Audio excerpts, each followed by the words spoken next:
موهبة مصرية على الأراضي الأوروبية.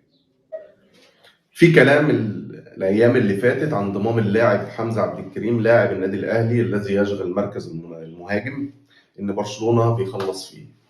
كلام بجد؟ كلام بجد. خلاص الصفقة بتاخد الرتوش الأخيرة وإن شاء الله اللاعب يكون متواجد.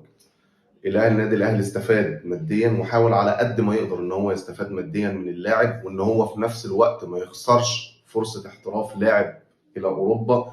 فرصة حلوة للاعب وفرصة حلوة لمنتخب. كريم هيستفاد إن شاء الله، هيستفاد، وباحتكاكه مع مدرب كبير زي هانز فليك وباحتكاكه مع نادي برشلونة والإدارة وسياسة نادي برشلونة في تصعيد اللعيبة، شايف إن اللاعب بإذن الله إن شاء الله يكون مستفاد ويكون مكسب للكرة المصرية.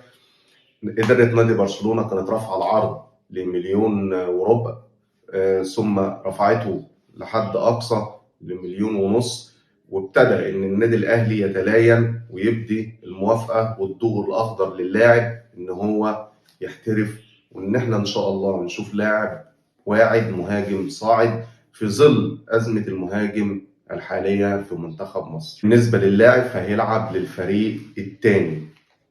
هتقول لي الفريق الثاني ليه؟ هقول لك هي سياسة برشلونة كده، بجيب لاعب شاب بحطه مع الفريق الثاني بيتدرب ويتطور، شايف ان في امل وشايف ان انا هقدر استفاد فبصعده الفريق الاول، وباذن الله يكون حظ حمزة عبد الكريم والتوفيق حليفه ان هو يصعد فريق اول مع مدرب كبير زي هانز فليك. اتمنى التوفيق للاعب واتمنى التوفيق لنادي برشلونة اللي انا بحبه وبشجعه، وبتمنى التوفيق مستقبلا للنادي الاهلي باذن الله وفي الفتره الحاليه. واسف للاطاله وجمعه مباركه عليكم والسلام عليكم.